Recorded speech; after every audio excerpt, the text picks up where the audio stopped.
Excellent. Welcome everyone to the August 19th, 2020 meeting of the Montpelier-Roxbury Board of School Directors. Let's take attendance. Etiquette? Here. Jill? Here. Andrew? Here. Emma? Here. Mara? Here. Jerry? Here. Ryan? Here. And Bridget? Here. Did I miss anyone? No, great. First, I want to add one quick thing to the agenda before we go to public comment. A couple people have asked for a discussion about the possibility of meeting in person, so I just want to add that to, we can do that after the consent agenda and before board discussion. With that, public comment, it's like we have some members of the public. If anyone wants to speak, could you use the hand raise function in Zoom? And if that doesn't work for you, just wave your hand in front of the screen until I notice you. Hand wave function.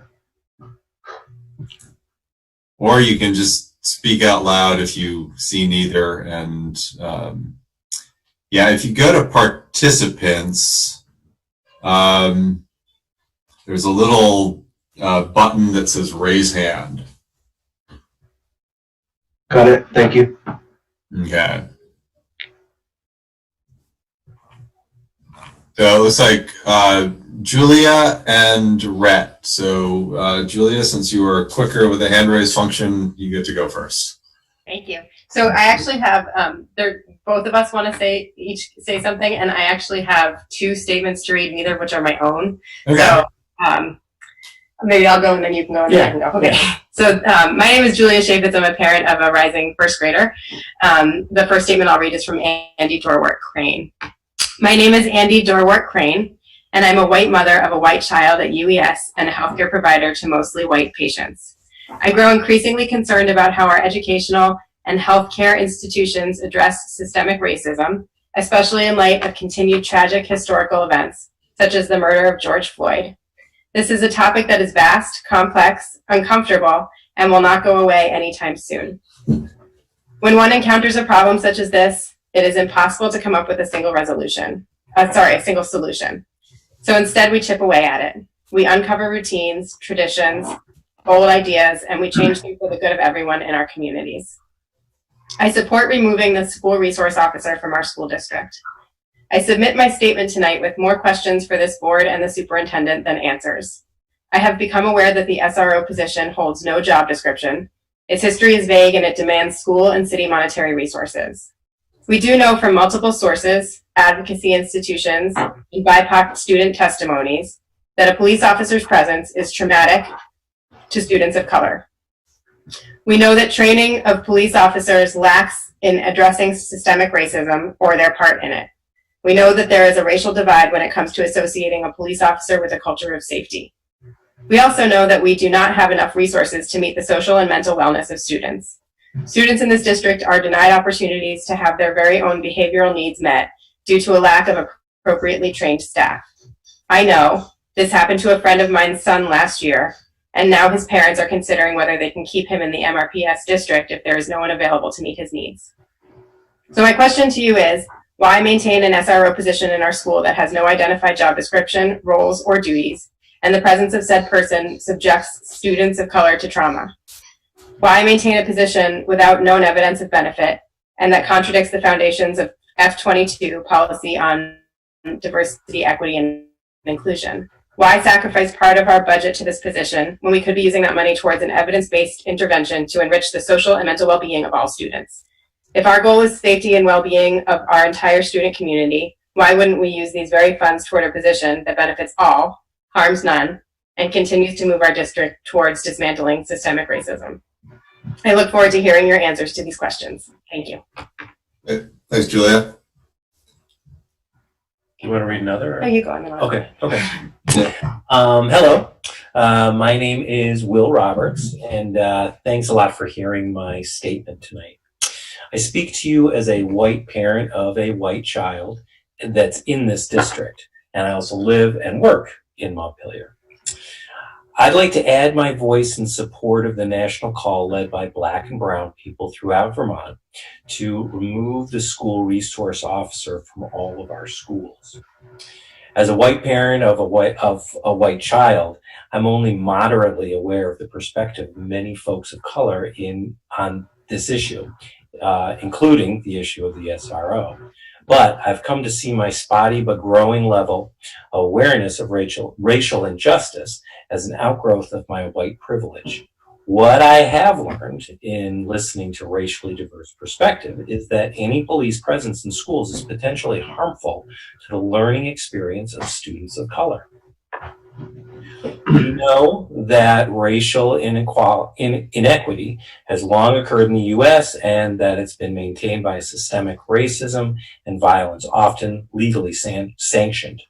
That violence is still very present today, as evidenced by the most recent round of police killings of people of color this spring and summer. Let's not have symbols of that violence, however well-meaning in our schools. We know too that while intention is important and that individuals can be well-meaning, this thinking about intention and individuality is a fruit of privilege. The impact on the school population is what truly matters, and systems of oppression are not rendered equitable because of well-intentioned individuals. People of color have been and continue to be disproportionately mistreated by law enforcement. Between individual implicit bias and systemic racism, people of color suffer much more greatly in interactions with law enforcement than do white people. This trend applies to young people and adults alike. If we want to work toward greater racial equity in our schools, I believe it is wise to listen to the Black Lives Matter suggestion and remove the SROs from the schools. Thank you. Great, thank you. And Rhett, you still want to go? I see your hand has gone away, but happy to hear from you if you still want to speak. I do, thank you. Late breaking news from Roxbury is our Dottie Griefree is going to be retiring, and I wasn't aware, but there were only, I think, 5 or so preschoolers signed up, and so I'm just curious about what preschool in Roxbury might look like, if there is preschool at all, whether the Jenny Allen's Kangaroo Kids Care program, which runs from 11 to almost 5, providing a full day of childcare, the two of them together, whether there's a possibility whether there is a possibility that could continue to exist. My questions are a little bit more pragmatic than Julia, and which I am interested in the answers to their questions as well, but just, not knowing what's going on with pre-K in Roxbury and the, significant changes in the last hour, just looking for some sort of guidelines so that I could make plans moving forward for me and my family, but not to diminish anyone else's questions in any way. Yeah, thanks everyone for speaking, and thanks, Rhett. If you look at the agenda, as soon as we get past the consent agenda and a quick discussion about meeting in person, the RVS pre-K is on the agenda. So if you stick with us a little while, hopefully Olivia will give you information that should answer most of your questions. And if she doesn't, feel free to email her, and she'll be happy to answer any further questions you have. I do want to say on the SRO, I just want to again reiterate, we are taking this up in September. And I also, Libby, correct me if I'm wrong, my understanding is that we already have a move. The SRO would not be physically located in a district building for the start of the school year, which is a change. I know it doesn't address all your concerns, but it certainly removes a permanent SRO presence. And we will discuss further that is by no means the end of the conversation on this, but I just wanted to let people know that, as of the school year, the SRO will not be physically housed in the building, which is a departure from past years. On to Jim, hold on one second. Julia, did you have another statement you wanted to read? I did, but I can hold it for next time. Okay, sorry. I appreciate the time you all have given, and I know you've got a lot to do. Okay. Thank you. Thanks, Thank you, Judge and Libby. Thanks for noticing that, Libby. Onto the consent agenda. Do I have a motion to approve the consent agenda? Jim, we put in a resignation in there just last minute. Yep. And a new hire too, just to make sure everybody has those that they're. Yeah, and Anna sent those around just a bit ago. I move that we approve the consent agenda, including the resignation and new hires distributed after the original meeting materials were distributed. Great, thanks, Bridget. Do I have a second? that motion? Thanks, Mara. Any discussion? Great. On to the vote. Annika? Aye. Jill? Aye. Andrew? Aye. Emma? Aye. Mara? Aye. Ryan? Aye. Bridget? Aye. Jerry? Aye. Great. Consent agenda passes. We had some discussion, I think this is going to be pretty quick, about meeting in person. That it was a suggestion that Emma brought up, and a couple people weighed in on by email. As you know, we've been meeting virtually since March, since COVID, with one exception. We had a longer kind of planning meeting that we met in person, socially distancing, at the library, which I think worked relatively well. I'll let Emma speak, but I'll just kind of lay out the pros and cons as I see them quickly. In terms of pros, I think I actually liked it. It's good to meet in person. I liked seeing folks. As Emma stated, it shows some solidarity with others who have to return to the building for educational purposes, to teach our kids and to keep the buildings clean and safe. On the con side, I think there's a couple major ones. One is kind of on the non-safety side, which is that it's safety and non-safety combined, but with the building restrictions, public comment would have to occur virtually. It's a little more awkward when we're all together and the public is on Zoom. And I think some people have liked the public format, and to be honest with you, we've gotten higher participation on Zoom than we usually do in person, which I think has to do with some of the pressing issues before us. But I also think, quite honestly, it has to do with the convenience of just being able to dial up Zoom and still keep an eye on your kiddos, or not have to get in your car and physically go somewhere and sit for a while. So I think we could figure that out, but it's a challenge. The other is a safety consideration, which kind of plays in my mind, although why I would prefer in person. I feel that our task overall is risk mitigation. And I think that if we keep numbers low in Vermont, we can have successful school openings. And I think part of keeping numbers low in Vermont involves restricting any unnecessary contact between people. And I think we're kind of at a point where, probably the smartest health thing to do is to have every meeting virtually that we can have virtually. And I think this is a meeting that we can have virtually and successfully have been having virtually.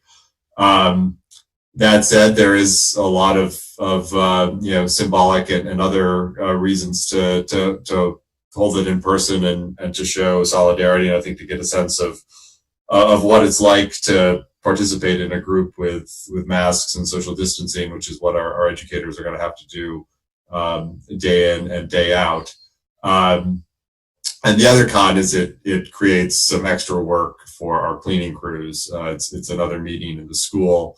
It's another reason they have to come in and make sure things are clean.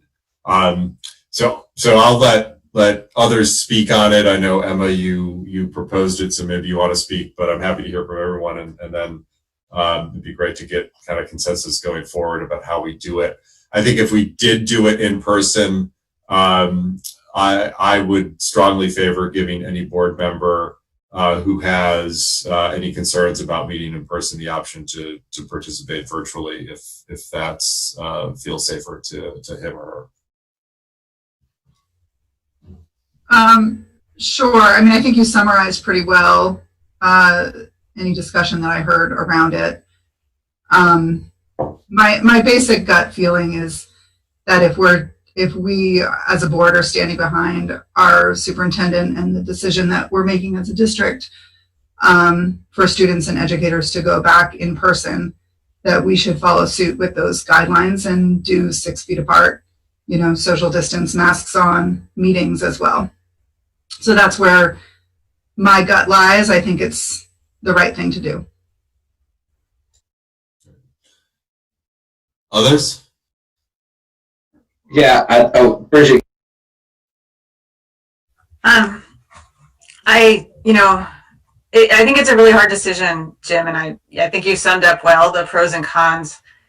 And I do very much want the board to show support for teachers. But to me, the public participation part just cuts very heavily in favor of keeping them remote, because the idea of us having to hold a meeting in person 6 feet apart and masked means, and while the public is on Zoom, is going to make us interacting with the public and the public being able to hear us through that connection. I just think we're going to lose what we have now, which is a really robust platform for the public to participate, to comment on and be in these meetings. And it's so hard to mix virtual participation with a properly safe, socially distanced in-person setting.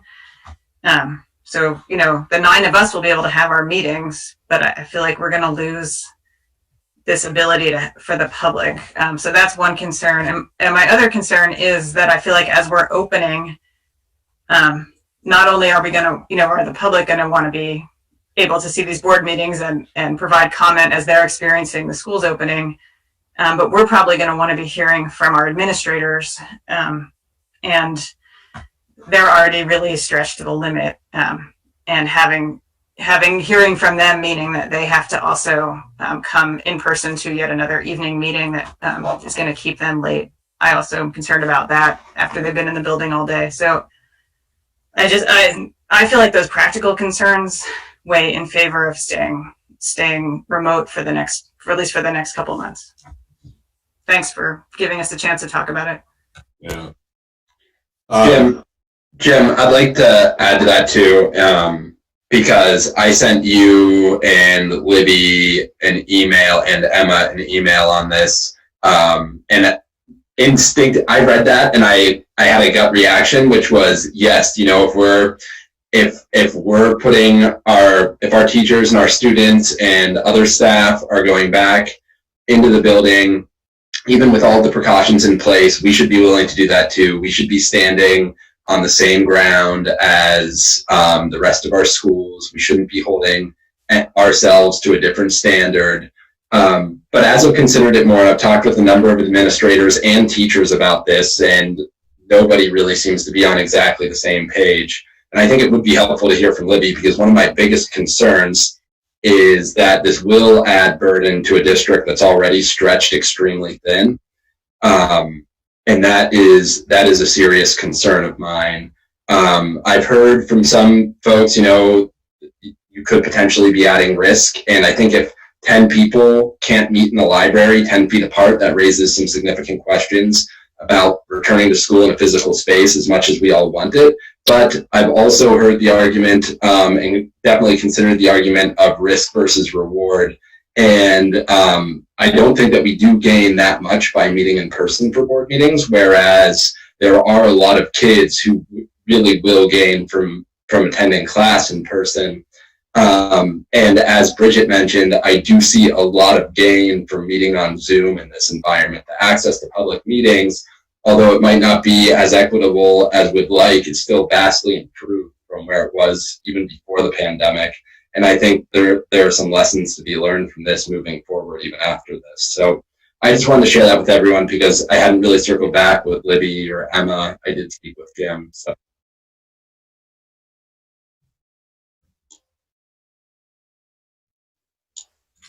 Any other thoughts? And I'd love to hear from.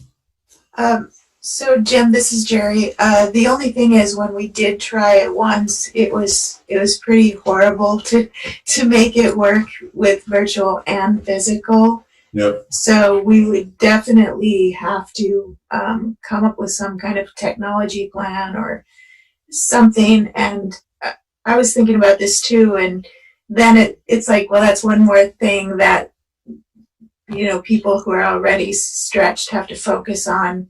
But it definitely didn't work very well when it was a hybrid model.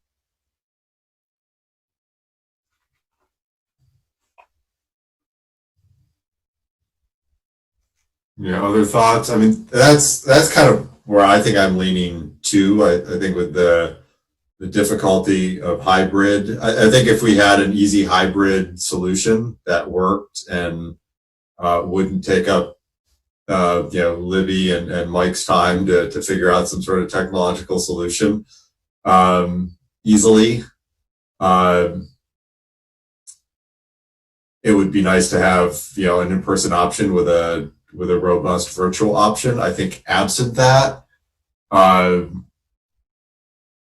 it's probably better to stay online. But if others feel strongly, I'm definitely happy to go in a different direction. But I think my recommendation would be to keep this format, maybe check in a few weeks as we see how school goes. And also maybe when things calm down a little and we get into a routine, we can think a little more about a virtual solution. But if people feel strongly about in person, I'm certainly open to that as well.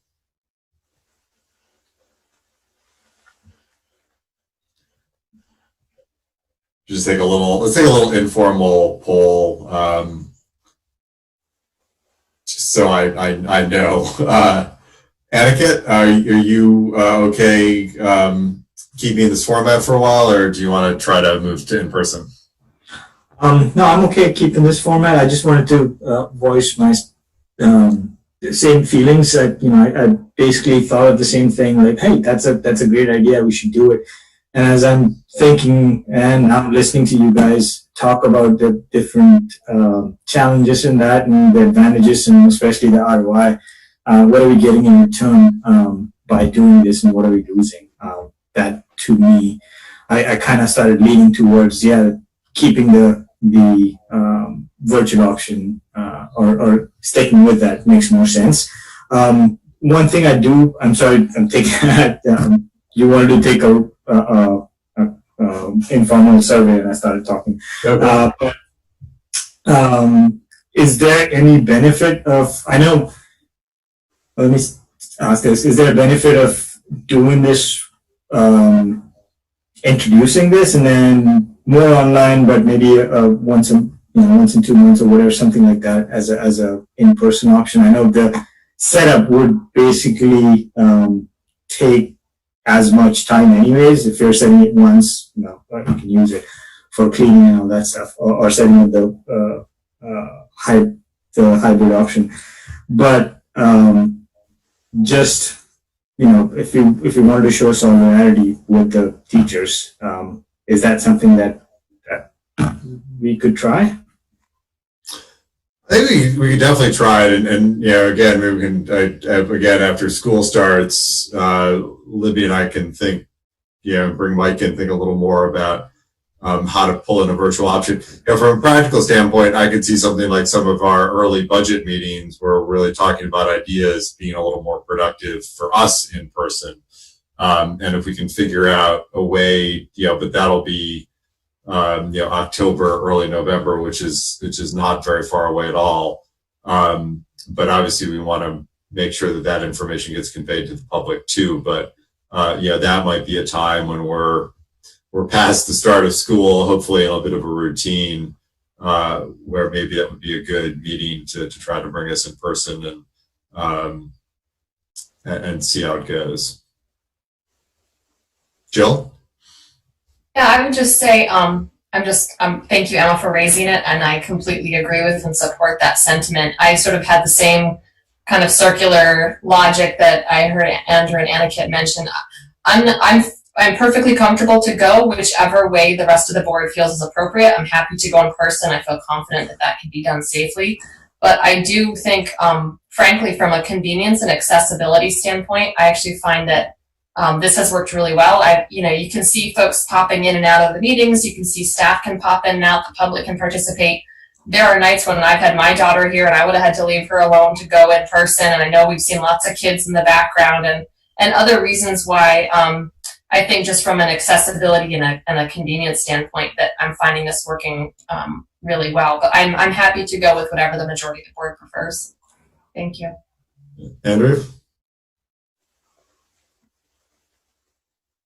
Sorry, I am curious though, because I'm assuming this, and I think this is the right assumption. Libby, if we were to meet in person, based on some of the cleaning protocols we've been told about, would this be just one more thing that, the district really has to deal with right now at the outset? Because that's one of my biggest concerns. Yes.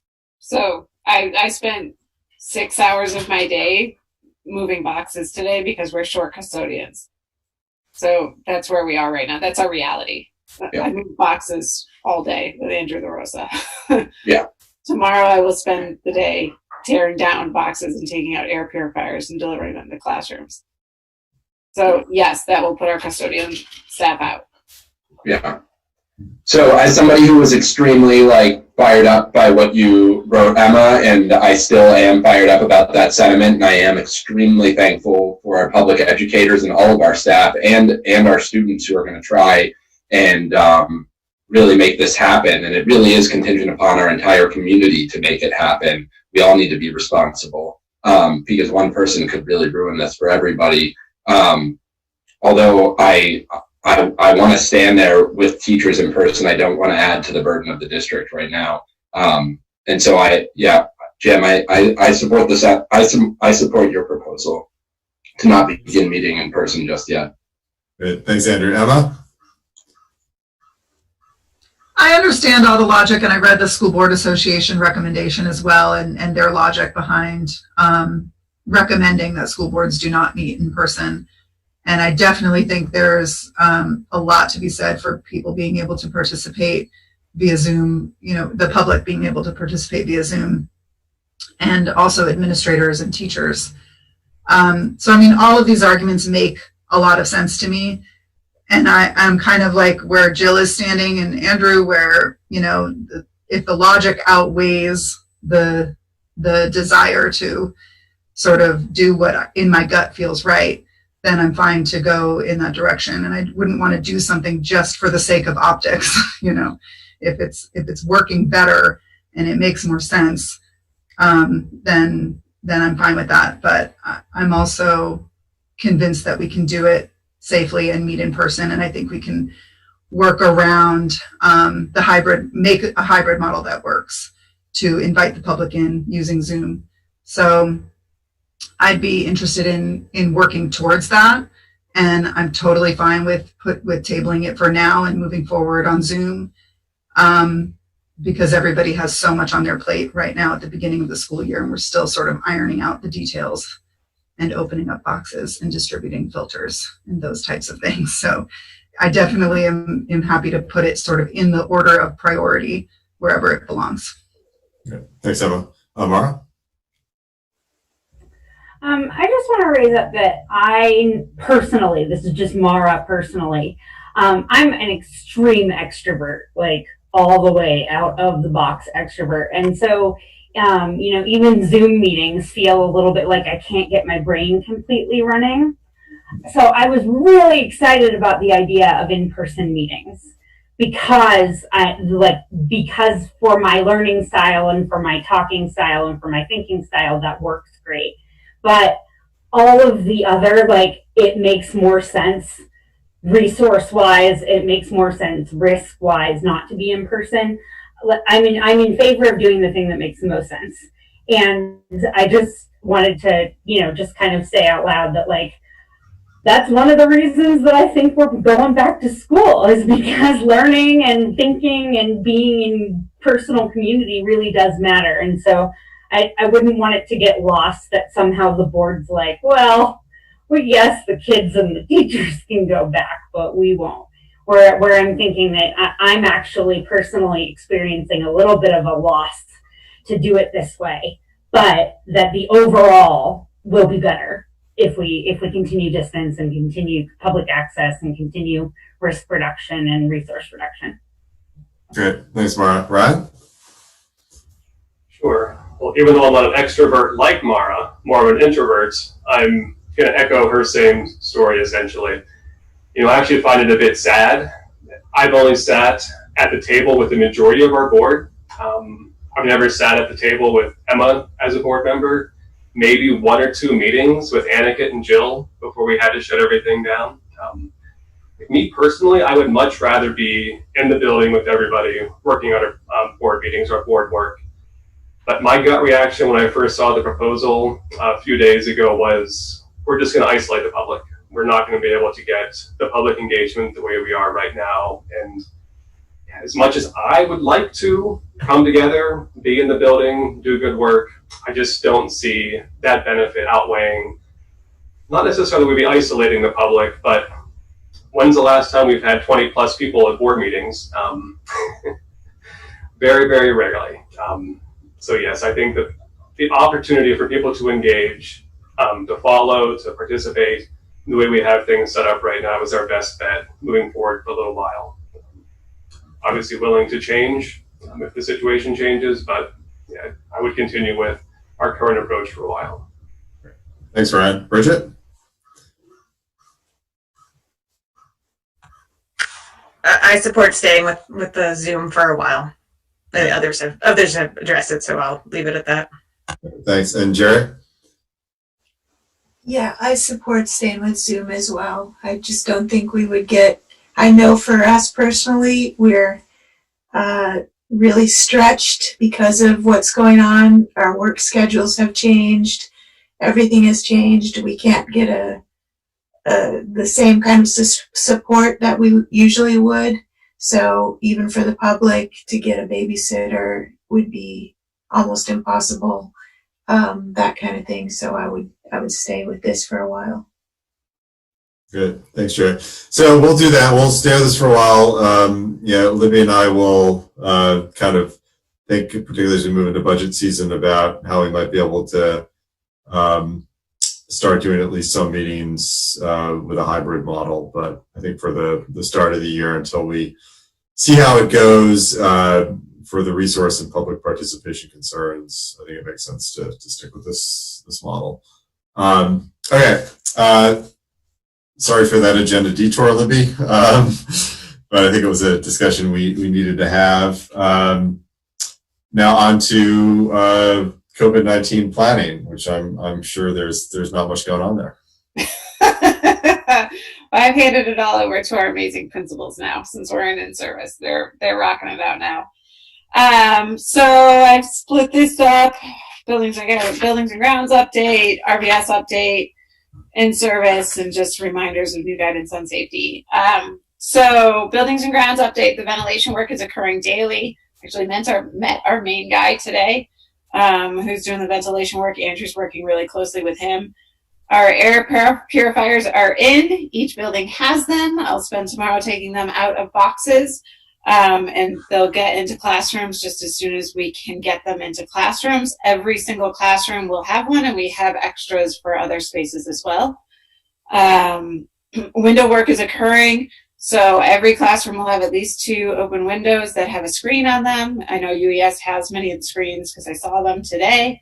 And we have lots of extra ones as well. So that work is happening at the moment. So our ventilation should look as good as it's going to look. Starting in the beginning of the year, I'm really pleased with how fast that's going, and a big thank you to Andrew LaRosa, who just jumped on. He wasn't going to jump on, but he just jumped on. I saw the meeting. So he's been doing awesome, and he probably hates that I'm putting him out there like that, but he's just an awesome guy and has really worked his rear off to get this part of the plan in place for kids and faculty. RVS. So we have found a 1-2 teacher. It was in your packet today. Yay! Beth has been working very hard on that. Good job, Beth. We have part of a nurse. We have a nurse who didn't want the full job, but she's doing part of it. And are we still working, Beth, on getting the other part filled? You're still in conversations around that, correct? Yes, she's waiting to see what her grandchildren's schedule is, and then hopefully she'll get back to us for the other days. Okay, so fingers crossed that works out.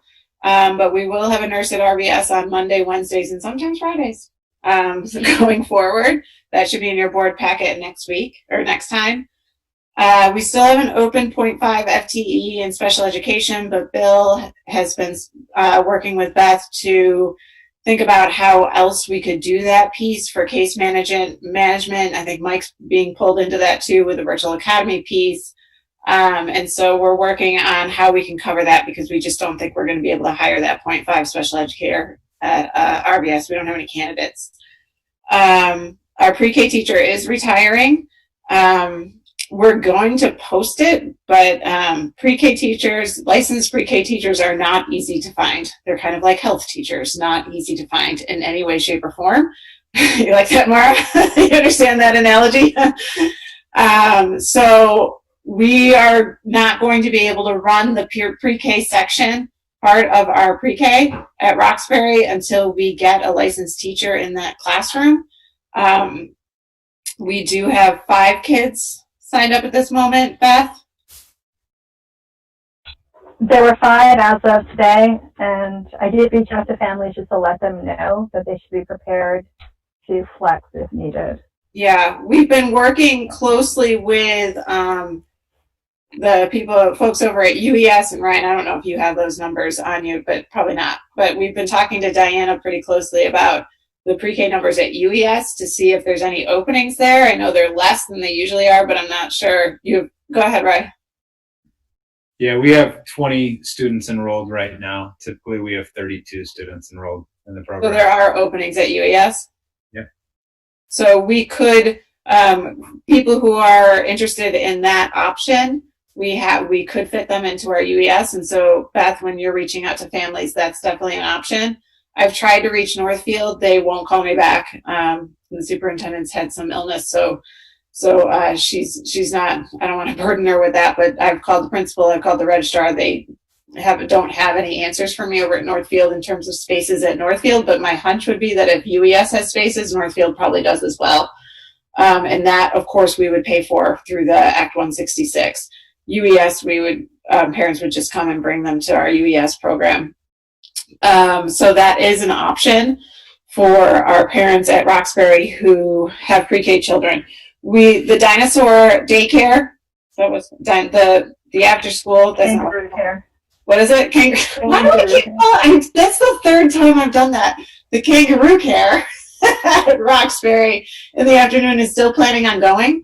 We're still scheduled to go that. They still have kids registered for that, so we have no plans on turning that down. That usually starts around 11, I believe, in the day. So that is set to go. It just doesn't have the pre-K piece before that. So there's not the full day care, but there is care starting at 11. Again, we'll post that pre-K position, and if we can find a pre-K teacher, then we'll run a pre-K at Roxbury. It's just we have to find the teacher first. But I'll stop there. Any board questions around that piece?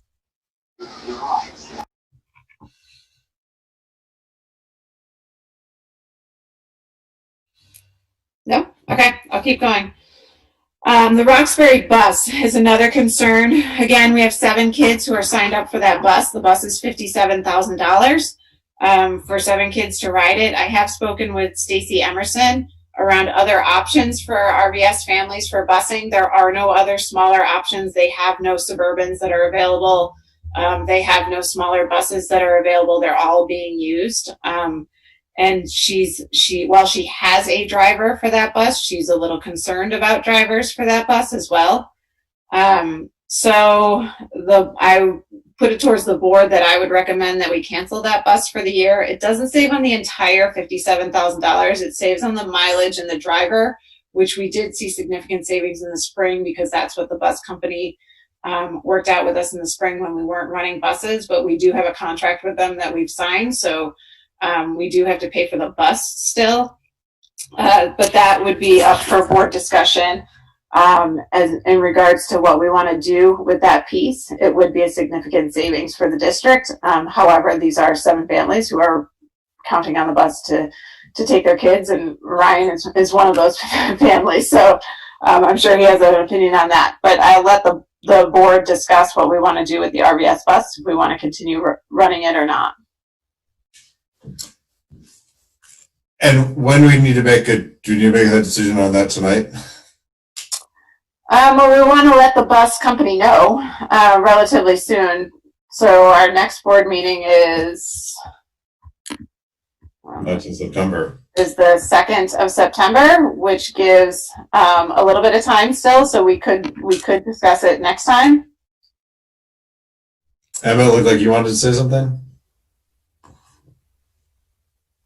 I guess I just wanted clarification. So you're saying that the $57,000, we've already contracted with the bus company for that? We've already contracted for the bus. So what they would do with us is the same thing they did in the spring, which is we don't pay for the driver and we don't pay for the gas, essentially. Is this, can I just wanted some clarity, is this the bus that goes around Roxbury to bring kids to the elementary school, not the bus that goes? Yeah, we're not talking about the bus from Roxbury to Montpelier. We're talking about the bus that goes around for Roxbury Village School.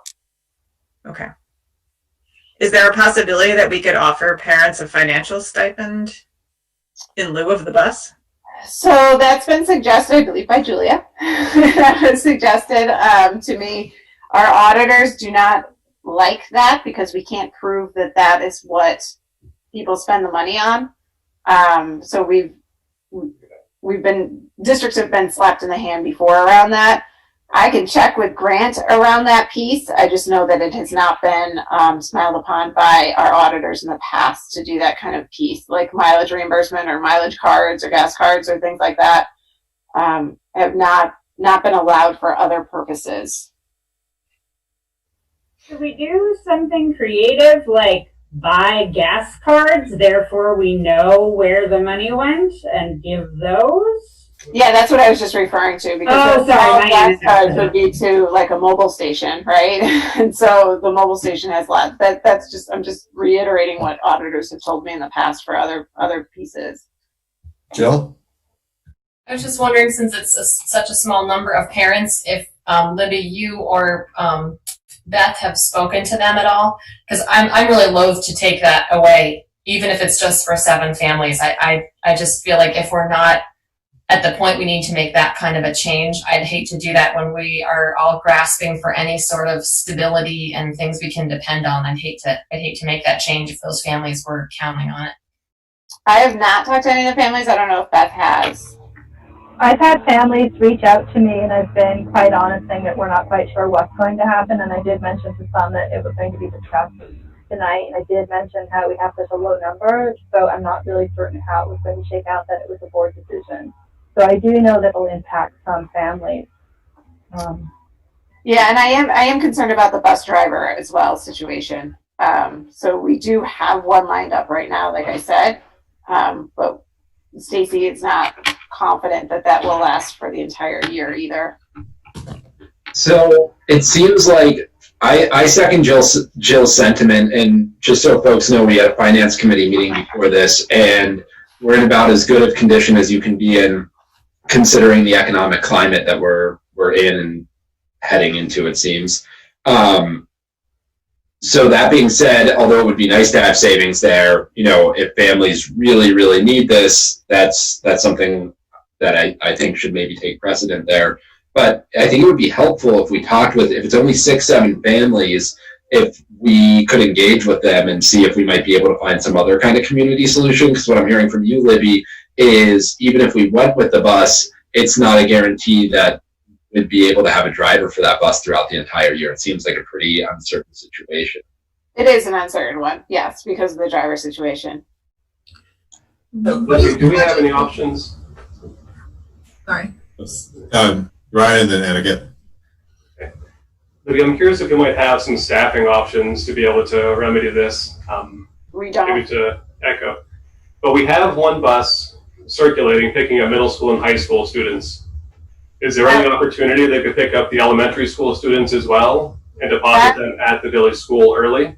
That currently is scheduled to pick up the middle school and high school students at Roxbury Village School, not door-to-door service because of the health check. Okay. I was going to ask, the bus company provides that driver? Is that how it works? Mm-hmm. Okay. Yeah, two questions. So what is the expense that we're saving if we decide not to run the bus for you said for the driver and for the gas? And then my second question is if the bus company can't provide a driver, are they in breach of their contract? Would we be released from the $57,000 if they can't provide it? I don't know. I don't know the second answer to that, and I actually don't know the first. I asked Grant to get me the numbers for that for your first question, Emma, because I anticipated it. And I'm realizing right now that he didn't get back to me on that. So I don't know exactly what that savings is. But it'd be significant considering the surplus that we had for fourth quarter with busing. So I think it's pretty significant in there. And I don't know about the breach of contract piece because of where we are right now with our current reality with COVID. They may be in a position to say, I know that we were in the position to say in other circumstances that have nothing to do with the bus in the spring, that because of the circumstances with COVID, because of the closure, that we couldn't possibly pull off the contract, and legally, when there's an impossible situation, then you can be out of a contract, you can get out of a contract, and that might be a similar argument for the bus company here. So they would still charge us for the bus even though they wouldn't be able to provide the driver? Yep. Yeah, that sounds like a bad situation. Yeah. Maybe we could, I mean, I would be willing to support the bus if we had some kind of a guarantee, but could we maybe table that decision until we find out the answer to those two questions? Mm-hmm. Yeah, I apologize for not knowing the number that we would save, because I did reach out about that. Grant just must have forgotten. It might be, I know we've got one of the family members present now. It might be good to survey the families too and see, see what the particular situations are. Yeah, we certainly can. Beth, you can reach out to the families on the who said they needed bus. Yeah, I'd be happy to. I indicated that I would reach out after the meeting anyway, so it would just be a follow-up. We could always schedule an emergency meeting if we just needed to resolve the bus issue later. I would just echo what others have said, that I'm reluctant to pull the bus from people that need it. But if there is a community solution in light of uncertainty, that seems worth exploring. Yeah, right now Stacy has a driver for it. She has one driver. For that route. In this era, one driver provides inconsistency. Go ahead, Mara. Sorry, I cut you off there. No, that's okay. I also am loath to pull the bus from people who are depending on it. And since we do have a driver right now, of course, the question of substitute drivers and how long that'll last and everything is another question. But since we have the resource budgeted for and staffed at the moment, and we are T-minus, 15 seconds to the beginning of the school year, it seems like if we could possibly go with the bus for now, we could at least buy ourselves more time to come up with alternative solutions. I just don't know if it's sort of an all or nothing deal where we either start with it or we don't. So do you have an answer on that, Libby? Yeah, no, we could start with it. The other thing to keep in mind is that we weren't able to find, I advertised for a bus monitor for that bus because I knew we'd need one in May, and we've gotten no hits on that. So we don't have a bus monitor for it. Now, the new safety guidance says we don't technically have to do the health checks on the bus. Our bus company would very much like us to do the health checks before kids get on the bus, which is understandable to protect their employees. However, we don't have a bus monitor to do that. So the kids would be picked up at Roxbury Village School. They'd be picked up at their doors, and they'd be taken to the school, and the health check would be done at the school. And not the Montpelier buses all have a bus monitor on them, so they will be doing the health check prior to boarding the bus. So it's just another consideration. I do think, though, right now, while we're thinking about this, if we were able to find a more resilient, more flexible community solution, while we have the time, it's going to be a crazy year no matter what. And I wonder if we find that type of solution now, it could pay off dividends later on down the road. Just a thought.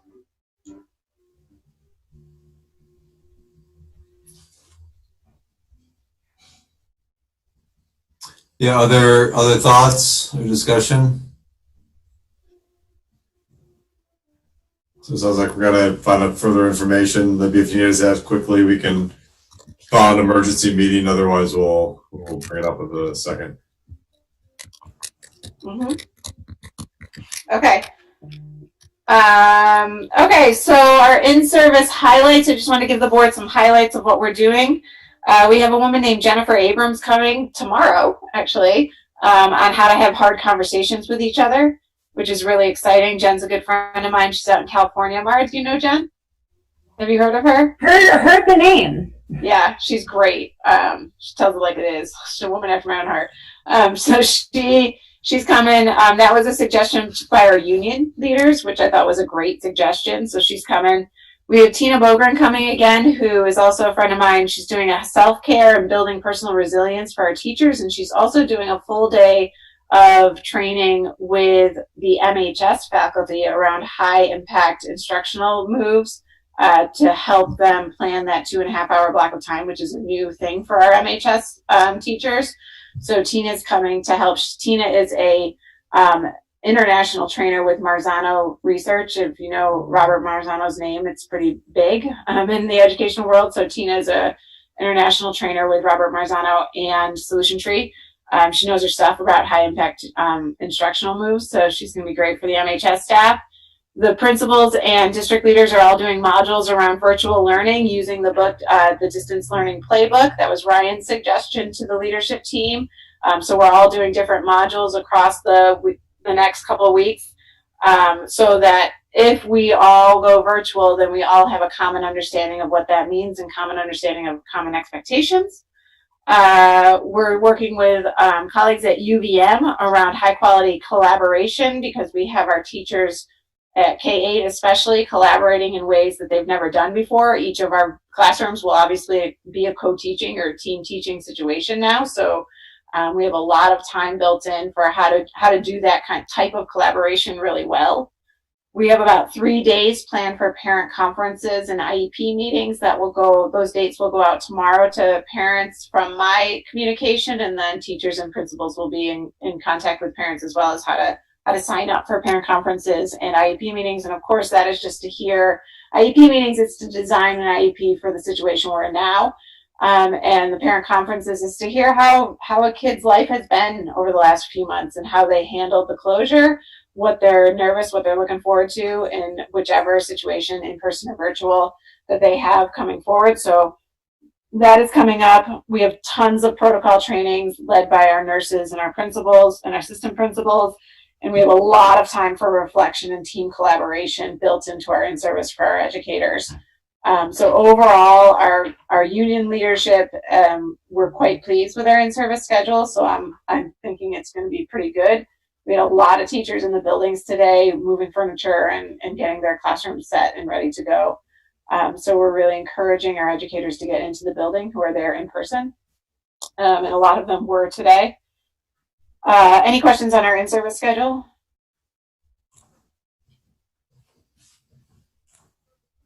Okay. I sent out last Thursday, we do have new guidance and safety regulations, or they're revised.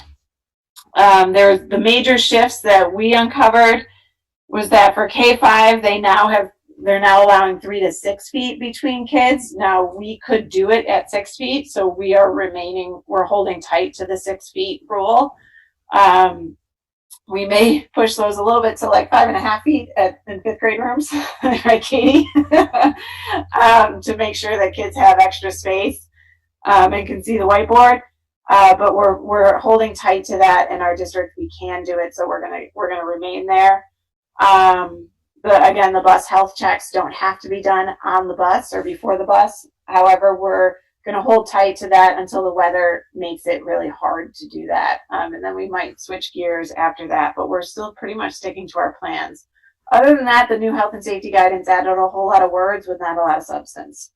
And principals, you can correct me if I've forgotten anything there, but it was just a lot of words.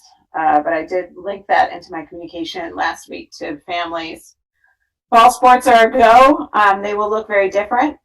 They can't compete against other schools until the state decides we're in stage 3. So the entire state will be in the same stage, and the Secretary of Education and Department of Health will be making that decision of whether we're in stage 1, 2, or 3.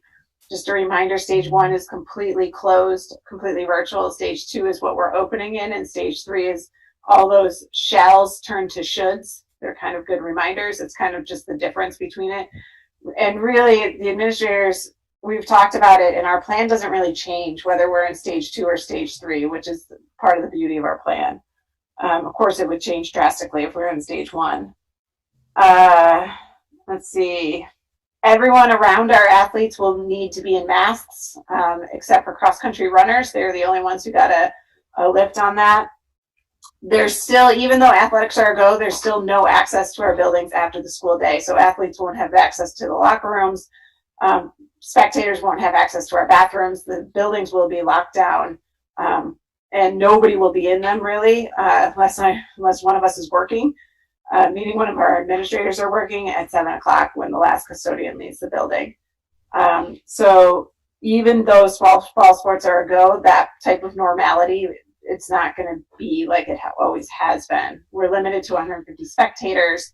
We're talking about, do we give out tickets for certain events, especially when we're playing against places like U32, which tend to get a big crowd. We're talking about where we move our athletes. But Matt Link, Andrew LaRosa, and I are having lots of conversations around what athletics will look like in the fall. And Matt's still getting guidance on that. So that's pretty much the update. Our principals are working hard right now with in-service and getting their teachers accustomed and comfortable, and giving them a whole lot of time to collaborate and reflect.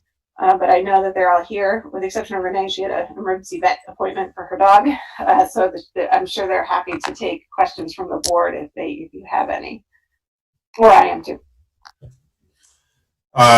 Questions or comments, anyone? Bridget. Libby, could you talk a little bit about the numbers split between in-person and remote in each of the 4 buildings? Yep. Let me pull it up for you, Bridge. Mike, do you have those up right in front of you? Oh, I got it. Never mind. So these may be slightly off because there's been some changes across the day, but in kindergarten we have 21 students. First grade we have 11, second 14, third 19, fourth 12, fifth grade we have 11 students, sixth grade 14, seventh grade 23, eighth grade 17, ninth grade 21, 10th grade 22, 11th grade 16, and 12th grade 10.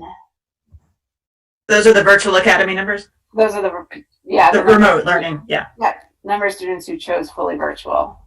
They may be off by 1 or 2 because people have waffled a little bit. Is it still like an 80-20 split?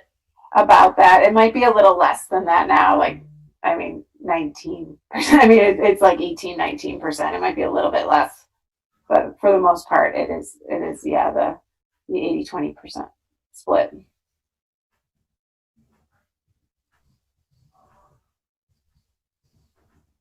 Others? We do have, for the board's knowledge, we do have 5 teachers who are teaching with VTVLC, 3 at the high school and 2 at the middle school. And that significantly impacts course placement and some specials and things like that at the middle school. So we have had to cancel some classes at the high school simply because of staffing. But we think we can still do it, and kids will be able to take all the required courses, and we're not jeopardizing anything for juniors and seniors who we've prioritized in class placements and things like that.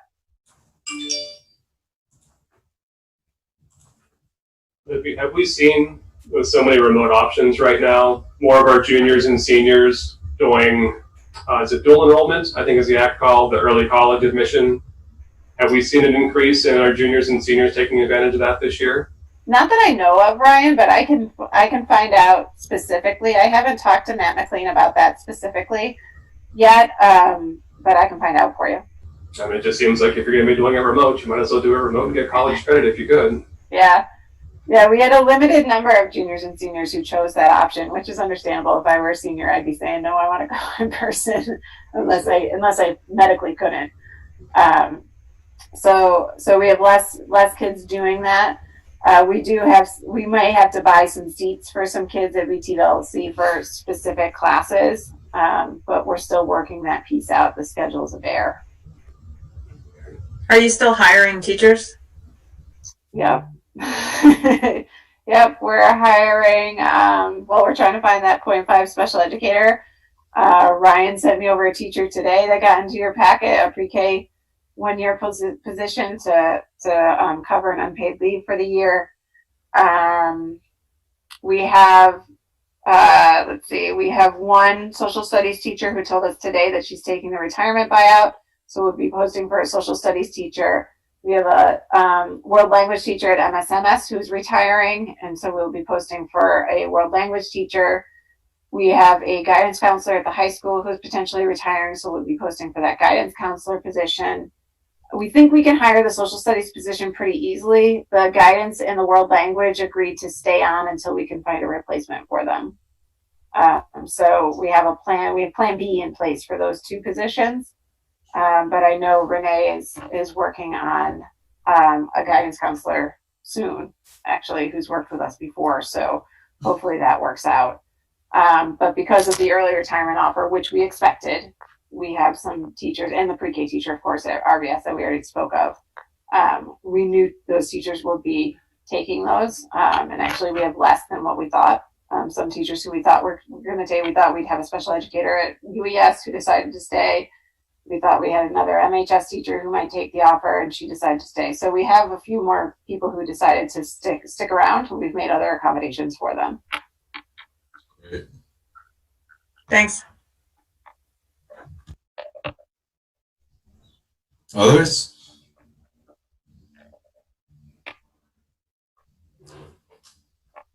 Great. Well, thank you, Libby. Again, we appreciate all the great and long and hard work you're putting into this. The team is putting into this. Yes, I meant the collective you. Yes, the royal you, right? Yeah, no, all of you are doing a fantastic job.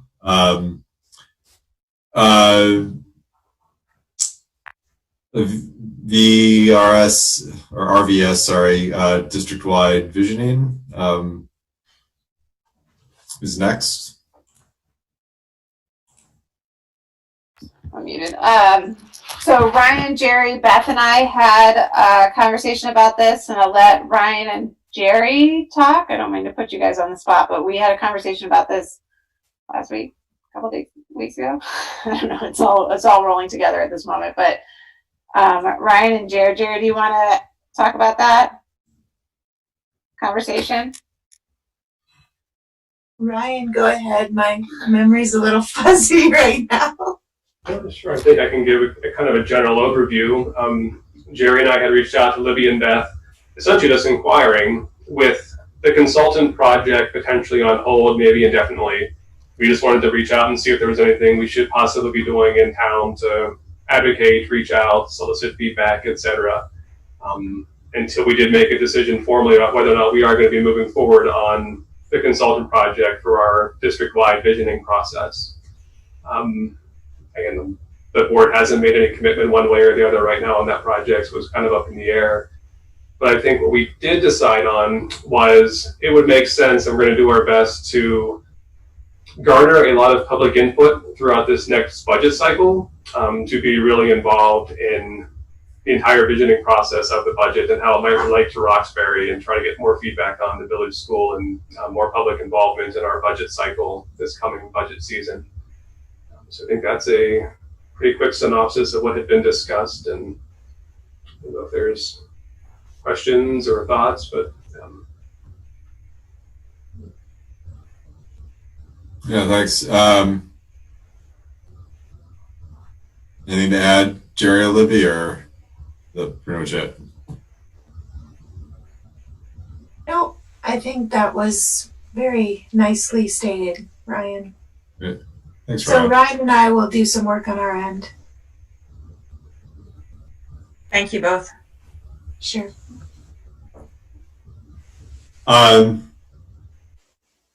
Policy reading. My understanding is, Ryan, is that you're still noodling on it in the policy committee, so we'll push that to the second. yes, I mean, we were bombarded with emails this week, everybody asking where the gender draft policy was to review. It wasn't in the packet. No, we did. We have shifted our policy committee meeting schedule, so it is off, so it's staggered now at the board meetings. So we will be able to get things to the board when need be. But ultimately, we did another read through this week and still felt like we kind of had some unresolved questions regarding some of the language. So we do not have an updated draft yet for the board to read. It'll be really, really, really good when it does get to you. I was going to say, it's going to be slamming when you get it. Awesome. Well, We have the leader in the state, Mara Iverson. I mean, if that's not going to be the best policy ever, I don't know what it is. What I can tell you is that as a person who works professionally on these sorts of things, I fully intend to use our finished policy as the model policy that I suggest to all of the other school districts around the state. So you can, rest assured that we're going to look really good. I was wondering where that policy was. I took 10 minutes searching for it because I wanted to read it before the meeting. Sorry.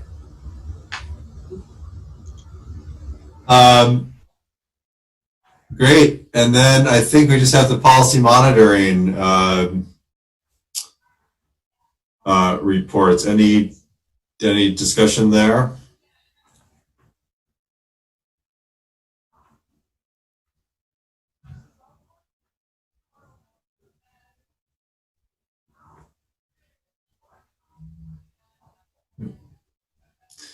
And I don't know, I always forget, we have to approve those, right? Yeah, remember last at the end of last year we pulled them out so you all could approve them or ask questions around them if you needed to. Yeah, I do remember. I need to tack a sign to my forehead or something. That's what you have me for your forehead, Jim. And Bridget was ready to jump in on that too. So if no discussion, do I have a motion to approve the policy monitoring reports? So moved. Do I have a second? Second. Aniket? Aye. Mara? Aye. Ryan? Aye. Bridget? Aye. Jerry? Aye. Andrew? Aye. Jill? Aye. Emma? Aye. I think that's everyone. So approved. And then we have given some time back to our administrators, particularly Libby. It looks like the motion to adjourn is next. Do I have a motion to adjourn? Motion to adjourn. Was that a movement to adjourn, or were you just saying motion to adjourn, Andrew? I second it. If that was a movement. I think we're good. We're close enough. Aniket? Aye. Mara? Yes. All the yes. Ryan? Aye. Bridget? Aye. Jerry? Aye. Andrew? Aye. Jill? Aye. Emma? Aye. Thanks all. Have a good rest of your night, and we'll see each other virtually in September. Thank you, everyone. Good night. Thank you. The question from me, what is the name of the person who does the tech again? I'm still struggling with my email. You can send that to Lucas Johnson. Okay, that's it. Let me get Lucas's email for you. It's just lucasj@mpsvt.org. Tell him I sent you. Is that with a C or a K? C. Okay, great. Thank you, Libby. Nope, no problem.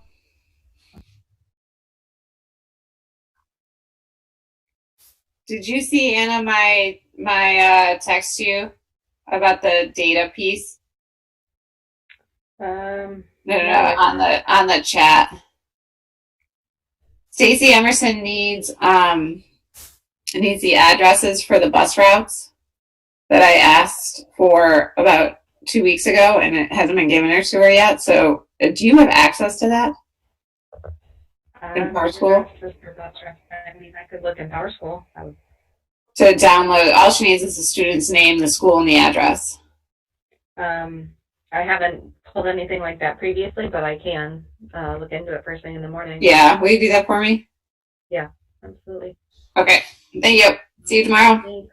Bye.